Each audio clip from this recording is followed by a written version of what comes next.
रोज नई नई कहानियां देखने के लिए इस चैनल को सब्सक्राइब, लाइक, कमेंट करना ना भूलें, ताकि आप हमारे साथ हमेशा कनेक्ट रहें।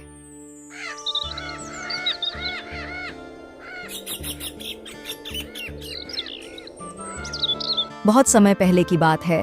एक छोटे से गांव में एक श्यामू नाम का लकड़हारा रहता था। श्यामू बहुत ही ईमानदार था। वह हमेशा अपने ईमानदारी से बहुत ही खुश रहता था। उसके पास ज्यादा पैसे तो नहीं थी, लेकिन वह अपनी जिंदगी से बहुत ही खुश था। श्यामू के परिवार में उसकी पत्नी और उसके 2 छोटे छोटे बच्चे थे।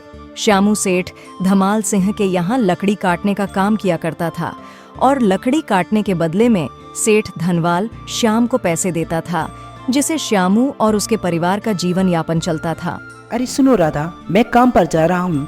आज बहुत देर हो गई, तो तुम बच्चों को स्कूल छोड़ आना। हाँ जी, मैं स्कूल तो छोड़ आऊंगी बच्चों को, लेकिन चिंकू और पिंकी पिछले 2 दिनों से कह रहे हैं कि उनके स्कूल के मास्टर जी उनसे स्कूल की फीस मंगवा रहे हैं। ठीक है राधा, अगर ऐसी बात है तो मैं आज ही सेठ धनमाल सिंह से पगार बढ़ाने की बात करूंगा। इतना कहकर श्यामू काम पर चला जाता है।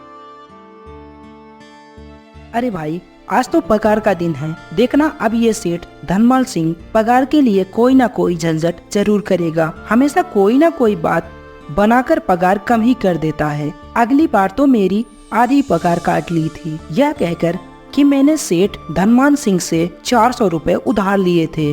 उसका ब्याज बढ़कर 1500 रुपए हो गया, इसलिए मैं तुम्हारी पगार में से 1200 रुपए काट रहा हूँ। हाँ भाई, तुम एकदम सही बात कह रहे हो। यह सेठ धनमाल सिंह ना एक नंबर का चालाक और लालची इंसान है। एक तो दोगुना काम लेता है और बदले में पैसे भी नहीं देता। हाँ भाई, तुम सब सही कह रहे हो। मेरी भी अगली बार सेठ धनमाल सिंह ने पगार काट ली थी। मैंने बस केवल 2 छुट्टी ली थी, जब मेरा बेटा बहुत बीमार था, और इस धनमाल सिंह ने इस बात का फायदा उठाकर मेरी पूरी आधी पगार काट ली थी। मैं तो भगवान से यही प्रार्थना करता हूँ कि सेठ जी इस बार मेरी पूरी पगार दे दें। इस बार बच्चों की फीस भी भरना है। इस तरह कहकर सभी लकड़हारे अपने काम पर लग जाते हैं। काम करने के बाद वह सभी सेठ धनमाल सिंह के पास जाते हैं। सेठ जी, हमारा पूरा महीना पूरा हो गया है, आप हमें हमारी पगार दे दीजिए। देखो भाइयों, अभी तुम लोगों को देने के लिए 1 भी रुपया मेरे पास नहीं है। अभी सारा का सारा अनाज मेरे गोदाम में ही पड़ा हुआ है। कल या परसों तक तुम्हें तुम्हारी तनख्वाह मिल जाएगी। पर सेठ जी, अभी हम लोगों के पास बिल्कुल भी पैसे नहीं हैं। घर का भी सामान ले जाना है, बच्चों की फीस भी भरनी है। अरे मैंने कहा तो सही, 1-2 दिन रुक जाओ, कल या परसों तक पैसे मिल जाएंगे। अभी मेरे पास कोई पैसे नहीं हैं। इसी तरह धीरे धीरे 2 दिन बीत जाते हैं। 2 दिन बाद सेठ धनमाल सिंह सबको पगार देता है। अब तुम ही बताओ राधा, मैं क्या करूं? जब सेठ जी समय पर मुझे पैसा ही नहीं देते तो मैं क्या कर सकता हूं? अब तो बस हमें इंतजार के सिवा और कुछ कर भी तो नहीं सकते। 1-2 दिन की बात है, इंतजार कर लेते हैं। अरे रामकिशन, या ले अपने इस महीने की तनख्वाह। सेठ जी, या तो केवल 2000 रुपए है। इस बार मैंने तो 3000 रुपए का काम किया है। हाँ हाँ, मैंने कब कहा कि तूने काम नहीं किया? तूने काम किया है, लेकिन तुमने 1-1 घंटे बैठकर आराम भी तो किया है। यह पैसे मैं इसी आराम के लिए काटा हूँ। सेठ जी, आपने कहा था कि 8 घंटे काम करने के महीने में पूरे 3000 रुपए मिलेंगे, लेकिन मैं तो 8 घंटे काम किया और 1 घंटे आराम। देख रामकिशन, मुझे ज्यादा हिसाब किताब मत बता। या 2000 रुपए रखना है तो रख ले, नहीं तो कल से काम पर आने की कोई जरूरत नहीं है। कहीं और काम तलाश लेना। श्यामू, यह ले तेरे 2500 रुपए। पर सेठ जी, 2500 रुपए आप मुझे क्यों दे रहे हो?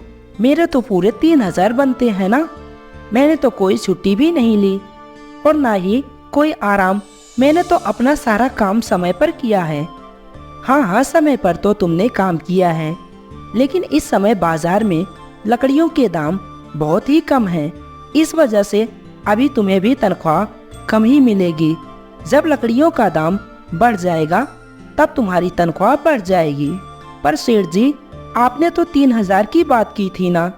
मैं 2,500 में अपना घर कैसे चलाऊंगा? बच्चों की स्कूल फीस और भी बहुत सारे खर्चे। इस बार आप मुझे मेरी पूरी तनख्वाह दे दीजिए। तुझे भी 2,500 ही मिलेंगे। अगर काम करना है तो अच्छे से कर, नहीं तो अपना बोरिया बिस्तर बांध ले और कहीं और पर काम तलाश लेना। अरे भाई, यह सेठ धनमान सिंह एक नंबर का लालची इंसान है। सारे पैसे अपने जेब में रख लेता है और बहाने बनाता है कि लकड़ियों के दाम सस्ते हो गए हैं। देख लेना, हम गरीबों को किसी न किसी दिन इसे जरूर हाय लगेगी। नहीं रामकिशन, ऐसा नहीं कहते। वह हमारे अन्नदाता हैं।